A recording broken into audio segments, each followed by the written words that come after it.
On this week's episode, Asteroid City has a big impact at the box office, The Flash dragging its feet over the holiday weekend, however. The worst movies filmed or based in Boston, and a non-spoiler review of Apple Plus's new series, Silo. This is The Hub on Hollywood. I'm James. I'm Jamie. Let's smash it. Let's go.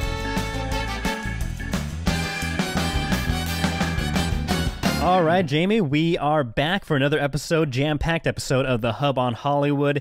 We will be checking out the box office to see which movies had a record-breaking weekend, record-breaking performance, and which films struggled to spark, including a new Pixar movie, Elemental, which I have heard zero buzz about, and so not entirely surprised that this movie didn't do so well this past weekend. But first, Jamie, let's talk about Avatar: The Last Airbender Part 2, the second attempt at making a live-action version of this beloved series. Yes. Jamie, again, I think it's well known. I think it's well documented. You were not a big fan of the first attempts, the first live-action attempts, right? No. Exactly. We've talked about this a number of times if you've been with us here on The Hub on Hollywood. Yeah. I was a huge fan of the original cartoon on Nickelodeon, Avatar: The Last Airbender, and when M. Night Shyamalan was, creating this movie, the first attempt at the live action, James, so many people were excited, they were pumped, they were thrilled. You know, this film came with this ready-made audience ready to go.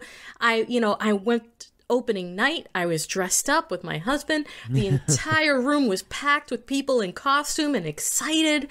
And I have never heard the air, right, let out of a room so quickly, pun intended, like the excitement just fizzle. How many more elemental puns can we get in here? It's just, and by the end of it, people were crushed. Yeah. Right. By the weight of this dead rock of a movie. There we go. And by the end of it, people were not, like, the excitement was gone and it was replaced by anger, James. There were people yelling at the screen in my theater. You were yelling at the screen. I believe they almost kicked you out. I don't know if you can prove that or not. Okay, well, I don't want you to have PTSD flashbacks, but that is over. That is gone. Netflix has been in production of this new one for several years. We're going on 4 or 5 years that they have been producing this new one. In the very beginning, they had the original writers of Avatar: The Last Airbender involved in the project. A couple years in, they separated. They went their different ways because of creative differences, which made fans very nervous. However, we're now finally getting a first look at these characters. Were you a big fan of Avatar: The Last Airbender? Yeah, so I caught on after the series had run its course, and somebody recommended that I watch it. And, I had heard about it. I had seen, pictures or, things online about it, but never really tried until I did dive in. You know what? Like, I'll give it a shot. And once you start that first episode, you're sucked in, and it's such a great story, and it's no surprise that with such strong writing and character developments and arcs that encompass the entire series and amazing characters, there's no surprise that it's still beloved and it's still finding new audiences all around the world. And so I am glad that the interest, the hype is still, at an all-time high. After the M. Night Shyamalan movie came out, then, yeah, of course, people were like, okay, this is probably never able to be made into live action. However, the first images that we are seeing that Netflix has released look very promising. The actors look very close to the cartoon characters. And Jamie, you have the pictures in front of you as well. What are your first thoughts on Aang, for example? All right, so I'm looking at Aang. And first thing I noticed right off the bat is his arrow is a solid blue arrow, right? With the M. Night Shyamalan one, his arrow was a series of like intricate designs and tattooed designs that sort of created the shape of an arrow.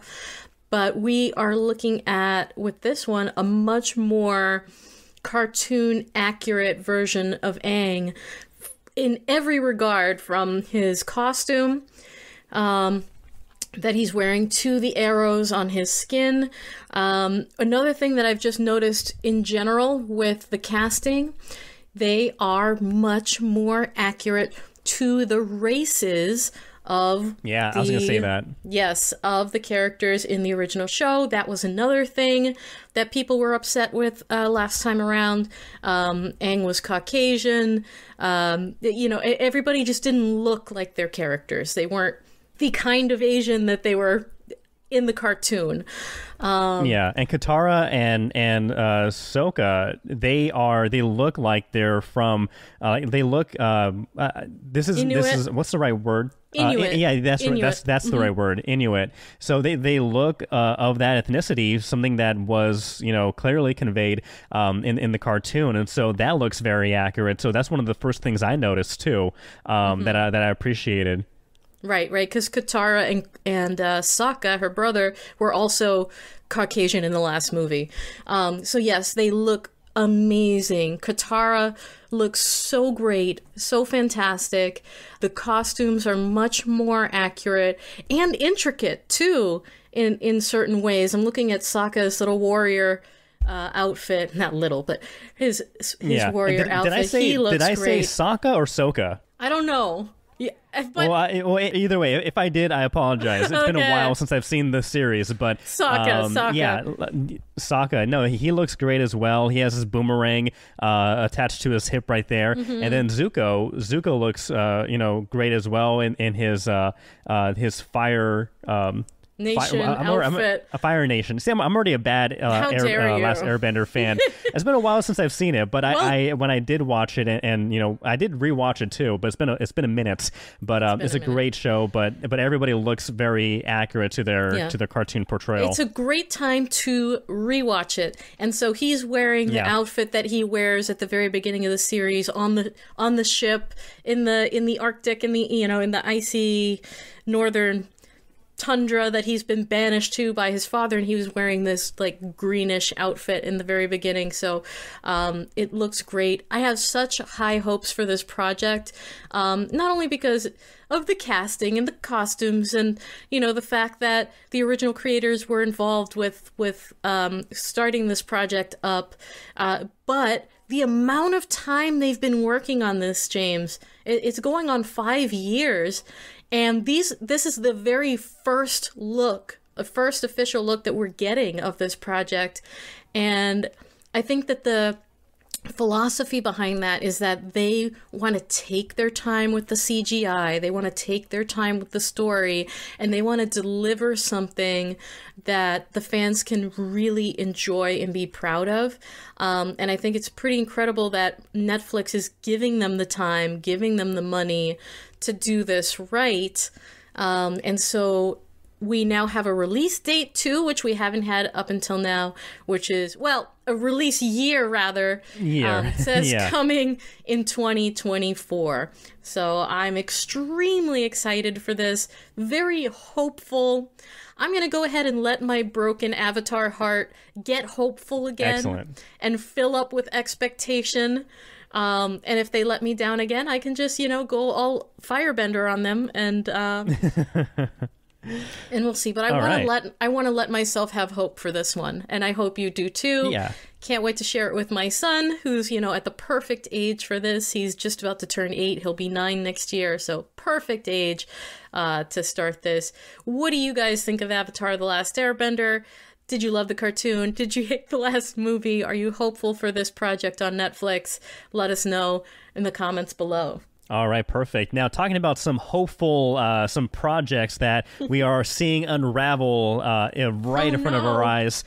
Yeah, we have some of the biggest movies of the year that have made their official debut in theaters all across America, some having a smaller preview premiere that one being Wes Anderson's Asteroid City, apparently having the strongest limited release opening weekend in years. The movie, which we did review on the last episode of The Hub on Hollywood, made $790,000 over the weekend and is estimated to make $890,000 when you take into account the Juneteenth Monday holiday weekend. And so that's a great opening for Asteroid City. It does have a lot of buzz. Again, as you may recall, my non-spoiler review, I loved about, I would say, 80% of this film. There were parts where I thought it kind of fell off the tracks, but overall, if you are a big Wes Anderson fan, I think you are going to enjoy this movie. It's visually stunning, and it has a great cast, and it has a little bit of something for everybody. However, The Flash was, and probably not too many surprise, but The Flash was the winner at the weekend box office, making $55 million. However, that is much lower than the $70 million expectation, and so this is being called a disappointing performance for The Flash, which has been marred with controversy, mainly because of Ezra Miller and his, for lack of a better word, shenanigans, both criminal in nature and otherwise. And just a quick backtrack, James. Asteroid City, I can see how that might not be everybody's cup of tea. Not everything that Wes Anderson does is a mainstream cup of tea, but you could see how in the early release, the people who were the biggest fans of his probably flocked to the theaters, but his films don't feel like a general release kind of film to me. So it kind of makes sense. What also makes sense is Ezra Miller's behavior having a negative impact on his franchise. But not only that, I feel like it's not only all of his legal woes and him thinking that, and him being somewhat of a cult leader and thinking that he's God, which is, odd, not gonna help. But I was never a big fan of the Flash franchise to begin with, so part of me wonders how much of this is Ezra and how much of this is just the story. You know what? I will say, as a Flash fan, I am a big Flash fan, especially the version Wally West in the animated Justice League Unlimited series that came out on WB years ago, which is still a great series in it of itself. But any episode that focused and centered itself around the Flash, I absolutely loved. And then the CW show Flash was a big hit up until it recently ended. The main actor for that series, hanging up the cowl. So I think Flash is a very popular character, and fans of him have been wanting for something like this. And so I honestly think a lot of it is just a negative publicity around it. If it wasn't for Michael Keaton reprising his role as Batman, then I think this movie would suffer a lot more. So I think the people who have gone out there and seen the film, not only have they been saying that Michael Keaton, his Batman, is the best part of this movie. Overall, it's not a bad movie, but they do say Michael Keaton is the best part, which isn't what you want to hear when the main story revolves around the Flash. And so I do feel like there is a lot of demand, and there was a lot of hope that this would be good, especially for the character. Unfortunately, too much bad publicity and bad news from Miller's camp has hampered and really slowed this down, unfortunately. And it is unfortunate because the actress who plays Superwoman, Sasha Calle, who is from Boston, she is also one of the things that people are pointing to as a strength of this film. And I do believe that there may be a spinoff, and so we will see a Superwoman show or a Superwoman movie with Sasha starring as that character. But it's unfortunate that you have so many people, hundreds, thousands of people working on this film, to have the main actor put such a dark spot on this project. So am I entirely surprised that it underperformed and had a disappointing weekend? Not entirely. At the same time, you just feel bad for everybody else who did put in so much work and effort into this, hoping that it would be good. But yeah, we'll just see how long and if The Flash has legs, pun intended, to see how well it does in the long run. But overall, people are saying it's not a bad movie. It's just not a great movie, as great as some other people were saying it was several weeks ago. I would love to see Michael Keaton back as Batman, so I may go see it at some point just for that. But it's interesting. It also makes an interesting quick point just off to the side, James. The amount of pressure that these performers are under and the spirals that they fall into, like it does a number on your mental health when you are the one that is carrying this entire franchise, and like you said, thousands of people's work and millions of dollars of investment, and it's all on your image and your back. That's enough to turn anybody's head. Yeah, but hopefully, but there are many people who don't turn to criminality. So no excuse for Ezra. Sorry, and I'm not sure that's what I'm not sure I don't think you were trying to make an excuse for him. But yeah, this industry does put people through the ringer, and some people come out of it better than others. But at a certain point, I think it's just a individual person's responsibility and individual person's behavior that can unfortunately sink a ship. But talking about sinking ships, this is a rarity for Pixar, but Pixar's new film Elemental stumbled into the box office, making $29.5 million when expectations were much higher. The studio hoping for around a $35 million opening, but no, underperformed as well. Jamie, I'm not sure. I have a very young child, so she's not into obviously any of the advertisements now, but for yourself, your family, did you know this movie Elemental was coming out? Because I heard nothing of it. Yes. I did know that this one was coming out. It's one that my son definitely wanted to go see. We haven't been able to go see it yet, but yes, it revolves around Fire Girl and Water Boy, and all the elements are kept apart, but they want to be friends, they want to be together, and they don't understand why all the elements are kept apart. And he's like, don't you want to live your own life? So it's got some interesting subtext and themes that it addresses while being visually stunning in that regular Pixar way. I'm not sure why it's underperforming. We haven't seen it yet, so I couldn't give you a review, but it is something that we definitely were aware of, that we've seen plenty of previews for, that my son wants to go see. But I don't know. What do you think, James? Is it just struggling to compete with everything that's in the theaters right now? Or are we hearing that maybe it's not the best Pixar movie? Well, I think it's a little bit of A and B. Of course, The Flash did take the #1 spot at the box office, even though it was a disappointing performance. However, people were, I think, more likely or willing to see that movie, as well as Asteroid City in the few select theaters that were showing. Of course, you still have Spider-Man Across the Spider-Verse still in theaters, and so that's still bringing in a lot of people, filling up those seats. And I think that may be a little more... Again, I think that had more word of mouth than Elemental. This one just blew right by me. And then a second thing, I think it's also maybe the story. There's one movie reviewer, Dan Merle, who I enjoy very much, and I think we have similar tastes. But he watched it, and he says that when it comes to a visual aspect, this is one of the most beautiful Pixar films to ever be made. The effects, the colors, the elements, they're all beautiful and what you expect of Pixar. But where it struggles is the storytelling. He says that, it has that kind of similar story beat that we've seen in many recent movies, where you have this child who's trying to break free of what their parents' expectations are.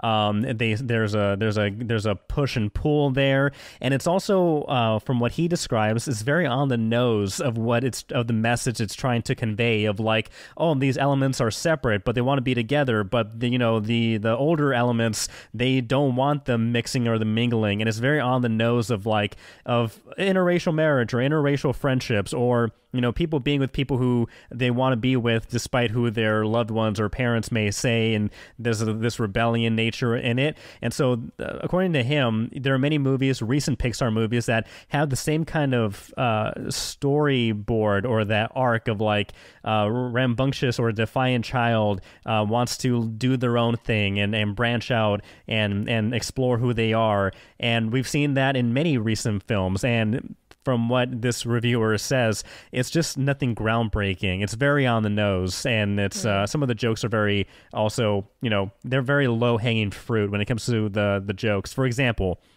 and there's one scene where Waterboy is talking to Fire Girl, and something catches fire, and he's like, "Oh, you're so hot," and she's like, "Oh, what did you say?" And he's like, "Oh no, you're smoking." And then it's like, "Oh no, that's not what I meant either. I meant you're literally like whatever." But like that's such that we've heard that joke so many times of like somebody who is hot or a fire element of some sort, and they're like, "Oh, you're hot." No, that's not what I meant. You're smoking. Oh no, that's not what I meant either.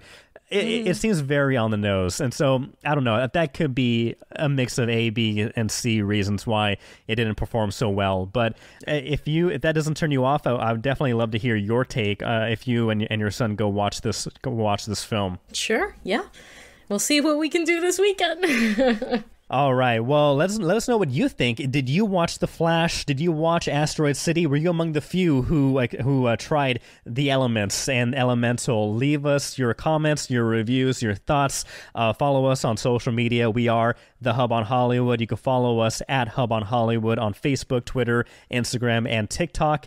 You join the conversation and let us know what you think. Jamie, one thing that we don't have to reach out to or find out what people think is Bostonians' thoughts on the local films either shot or based in Boston. That's because Reddit, there was a post asking what is the worst movie shot in Boston, and we have some movies that I think many people expected, some movies that people may not have thought about including, and I thought it'd be fun just to go down the list and see what was the most upvoted and which ones may be the most controversial. All right, James, let's get to it. Okay, we have so many amazing movies that were made in Boston. Some of the best movies of all time shot right here. But I was not aware of some of these stinkers. Do you want to kick it off? Yeah, absolutely. So this Reddit post by Pelham Productions asks, what is the worst movie shot in Boston? And the first one that comes out with 269 upvotes is Patriots Day, starring Mark Wahlberg. A lot of people saying that it came out way too soon after the Boston Marathon bombing, 4 years after, and many felt that it was just a money grab, an attempt to make money off of this tragedy. So I don't know what your thoughts are on Patriots Day being number one, the worst movie shot in Boston. Right. Not that it was necessarily a bad movie, but definitely bad timing, a little bit tasteless. But I do believe, and correct me if I'm wrong, that a portion of the proceeds of this movie did go back to the victims and some of the funds that were set up for the victims of the Boston Marathon. I believe that's true. But even so, even if that is true, normally they give like a good decade, before they make a film about a tragedy like that. But I can see someone like Mark Wahlberg, who's from this town, wanting to honor or do whatever he can do in his own way, and his own way is making movies, to make something to honor and support his town. But I think it was a little tacky to do it that soon. It did come off as a money grab, but I do want to see if he did give back after that. I believe so. I believe I remember that. I hope that's true. Otherwise, it would be a money grab, don't you think? Oh, yeah, absolutely. Yeah, according to the Boston Herald, there was a Patriots Day charity underway. I guess this is from 2016. It says a new charity campaign launched in conjunction with the upcoming Boston Marathon bombing film. Patriots Day will benefit first responders. So I guess some money came to this. Again, you have to think the studio, whatever money is donated to first responders, the studios made more of that money. So yeah, they gave some money to the first responders, but At the same time, you have people saying this is disgraceful, so close to the tragedy, especially coming from somebody who's a local. Not only that, but he sort of injected himself into the story of the Boston Marathon bombing as this fictional character that had like part in all of these high-level response planning. You know, he was like a Boston beat cop that was everywhere, right? And he sort of injected himself into the storyline instead of it just being about what happened that day. He kind of like made up this glorified fake character for himself. And that also, I think, sat kind of sour with people. Yeah, so no surprise that Patriots Day #1 in this local Boston subreddit questionnaire, which movie is the worst shot in Boston. #2, this one's a little more not as heavy, but kind of heavy considering the main characters like 1 billion tons. But someone pointed out that I guess the recent Godzilla movie, which a lot of the destruction and mayhem happened in Boston, shows Godzilla emerging from the ocean and heading towards Boston, except he wasn't coming from the ocean, he was coming from the Charles River, which is very hard to believe. Yeah, that's is he small enough to fit in the river? You know what I mean? Or is he bigger than the river? Yeah, that's silly. Yeah, someone says also that they also had a massive warship somehow on the river. And obviously if you're from around here, you know that something that humongous, ship or lizardly, would never or otherwise would not have a great time navigating that, or at least being hidden from public without being seen, with like half of its body just being totally exposed out of the water. But Godzilla gets mentioned a couple times in this thread. Does Godzilla get stirred?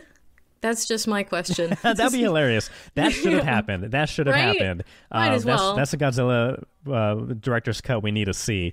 Right. That sort of joins the echelon of a couple of other, films and TV shows that don't do Boston right.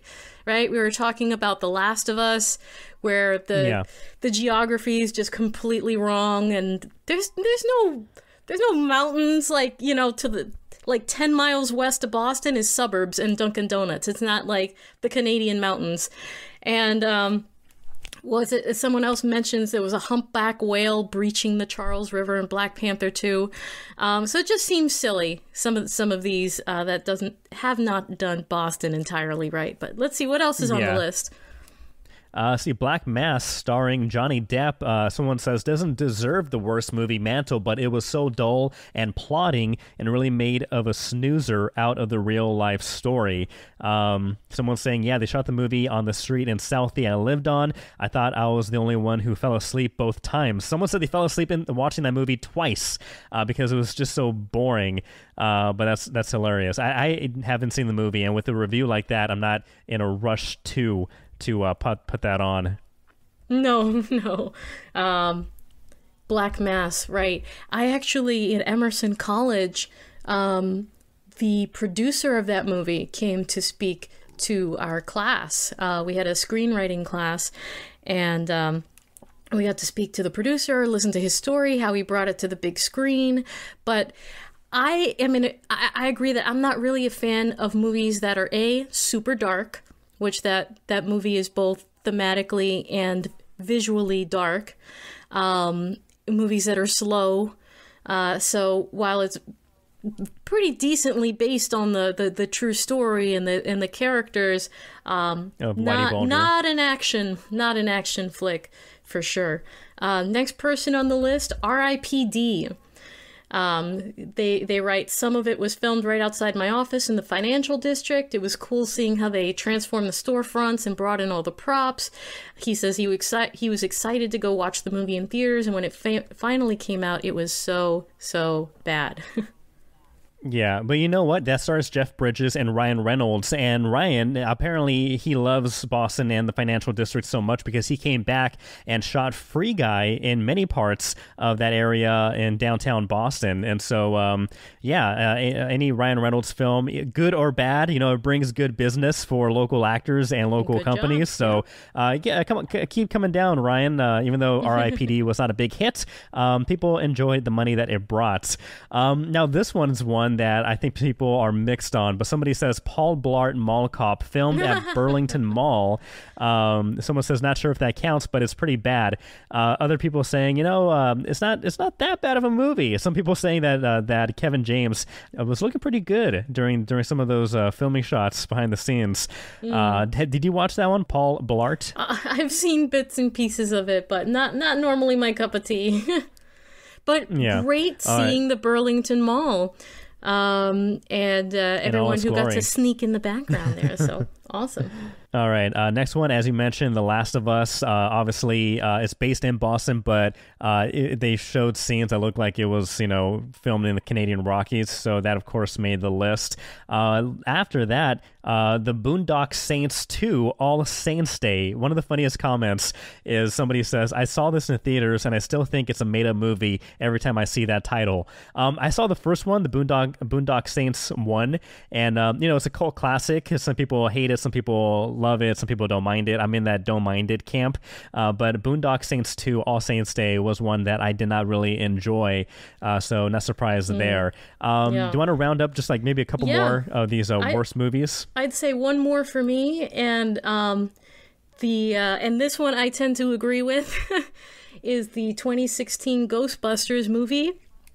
But I think what they took what most bothered them about it was passing off Boston as New York City. New York, Boston, we've got bad blood, right? But it's also really obvious that a lot of the streets and the scenes were not New York City, that they were Boston, like totally different looks, right? And that is not to say that they can't do something like that well. There are a lot of films that come here to Massachusetts because of our wonderful tax credit, and they film scenes that are supposed to be in New York City. A lot of times they shoot them in Worcester, out west. But some of these scenes that were shot in Boston proper, I guess, just didn't sit well with this person, and are kind of obvious in the film that that doesn't look like New York. Awesome. Well, let's include these two last honorable mentions. Somebody says in the early 2000s there was a movie called "What's the Worst That Can Happen," starring Martin Lawrence and Danny DeVito. Someone says the movie itself seems to have answered the question of the title. And then lastly, this one may be controversial, but Fever Pitch, starring Jimmy Fallon and Drew Barrymore, the rom-com.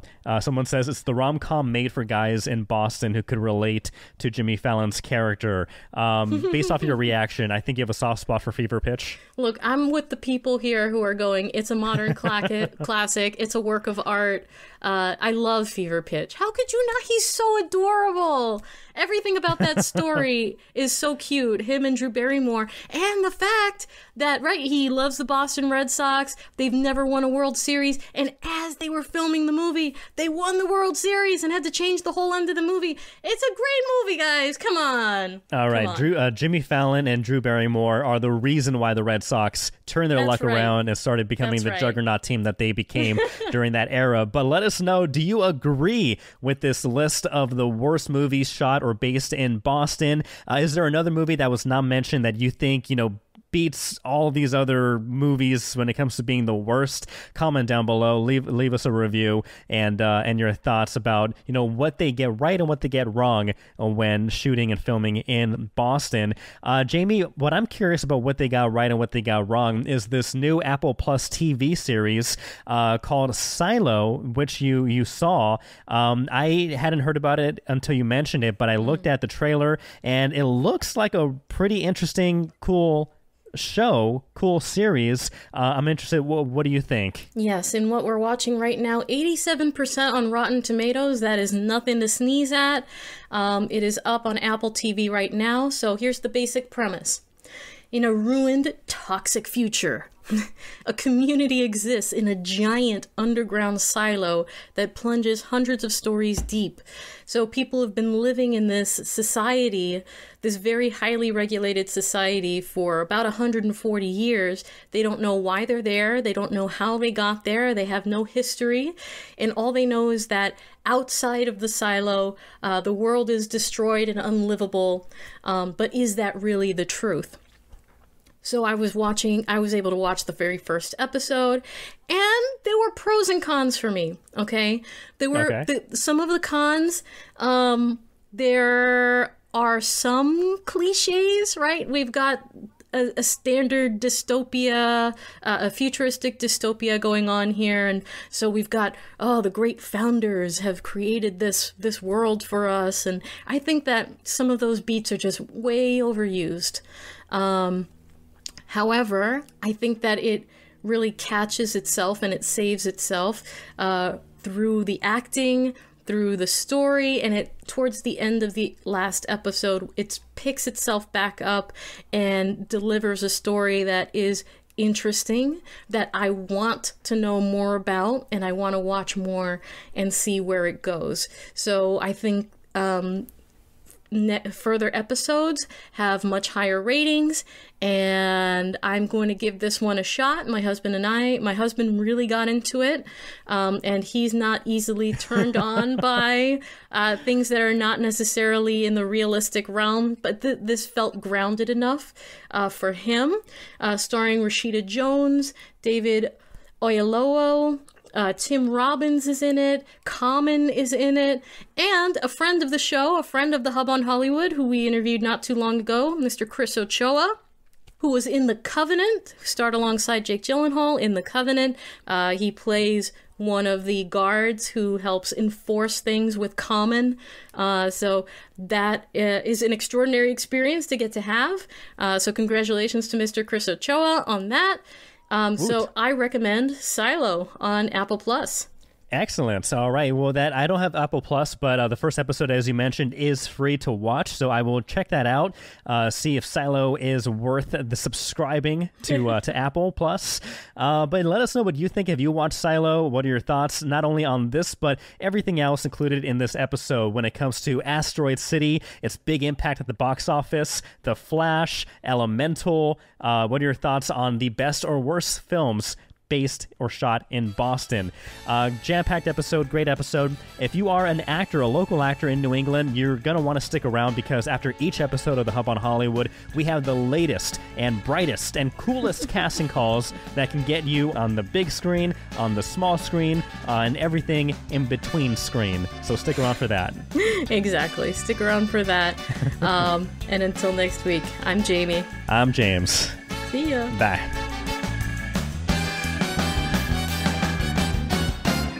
Thanks for sticking with us. This is the part of the Hub on Hollywood where we try to get you in the movies so you can hang out with me on set.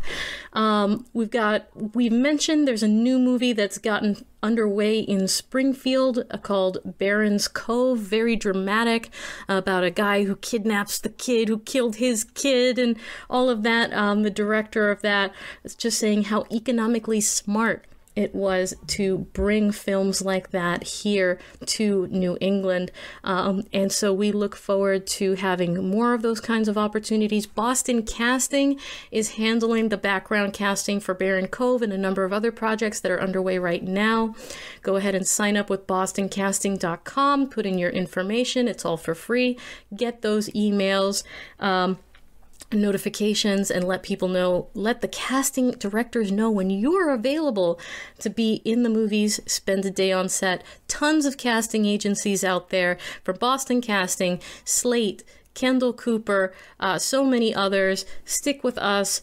We love to let people know when these things are happening. Speaking of Slate is casting for a cool TV commercial right now. They're looking for men and women of Italian descent to audition. No acting experience necessary, just great energy and a fun personality. They're looking for men and women who are Italian between the ages of 21 and 35 for a shoot in late July in Canton, Massachusetts. If you're fully available, want to make some cash, a name, phone number, city and town you live in, a few recent photos. You're going to email all of that to slateselftape2@gmail.com.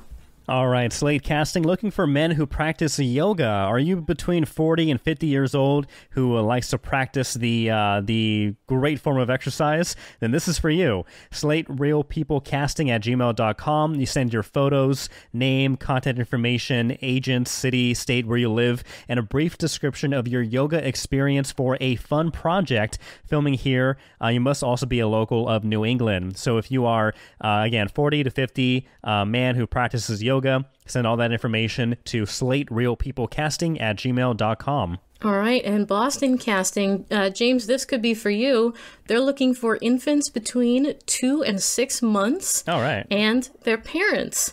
This is shooting at the end of June in Rhode Island. It pays $300 for the kid, $600 per adult. To be considered, please submit current photos, the infant's name, date of birth, height, weight, sizes, contact information, and where you are based. You're going to send all of that to Boston Casting Submit 1@gmail.com, and in the subject line, write infant 2 to 4 months / your name. Slate Casting, looking for families in New England. They are looking for Black, Asian, and Hispanic families with kids between 8 and 13 years old. You, again, must be local to New England. If you are cast, it pays $950 per person for this non-union project. Send your photos of your family, name, ages of kids, and contact information, city, and state where you live. Send that to slaterealpeoplecasting@gmail.com. And Slate is also looking for trans actors to appear in a new project for a major internet company. No experience necessary. Again, they just want a fun and simple self-tape audition. If you are interested and you are a trans actor between 18 and 60 years old, all ethnicities, and are available at the end of June, they would like you to send your name and phone number, city and town you live in, a few photos to Slate Self-Tape3@gmail.com for that opportunity. Slate Casting is looking for women 70 years old and older who love outdoor adventures. So again, you must be a local of New England. It pays $1,250 if you are cast for this non-union project, for this upcoming project. If you are 70 years old or older and a woman, send your current photos of yourself, name, information, state, and where you live to slaterealpeoplecasting@gmail.com. Or if you've got a really exciting mom or grandma, send it their way. I don't know if they can read the email, but call them, let them know, and submit them, okay? Because that sounds like a fun project. And last one for me, Boston Casting is looking for twin toddlers and their parents for a commercial opportunity in Rhode Island as well. This is also at the end of June, so you're going to want to send your photos, your toddlers' names, date of birth, height, weight, sizes, contact information, where you're based, and in the subject line, write twin toddlers and your name. Send that all to Boston Casting Submit 1@gmail.com. All right. And lastly, Boston Casting searching for Asian, Asian American, and mixed Asian 10 to 12-year-old girls for a film that is shooting here in New England. It takes place next month, July 12th through the 18th. This is both a union or non-union gig, but you must have acting experience. So if you have a child who fits that description, send a headshot, resume, contact information, and where you are based. Send that to Boston Casting Submit 1, the number 1, Boston Casting Submit 1@gmail.com, and in the subject line, put young Asian girl / your name for this feature film. Wonderful. Big deal. It is a big deal. New England is a big deal. We're a big deal, James. In our hearts and minds. And we love you, all of you listening who support us here on the Hub on Hollywood. You're a big deal as well. And we would love to feature you and your big project here on the Hub on Hollywood. So if you're an actor, you're a filmmaker, your costumes, makeup, you do anything to help bring dreams to life on the big screen, we want to feature you here on the Hub on Hollywood. Send us a line. Find us. We're on Facebook, we're on Instagram, we're on TikTok, we're on Twitter. Send us a message. We'll get you here on the Hub on Hollywood and have a great discussion. Thank you for listening. Until next week, unless James has anything else to add, I am Jamie. I'm James. We'll see you next time. Thank you. Bye.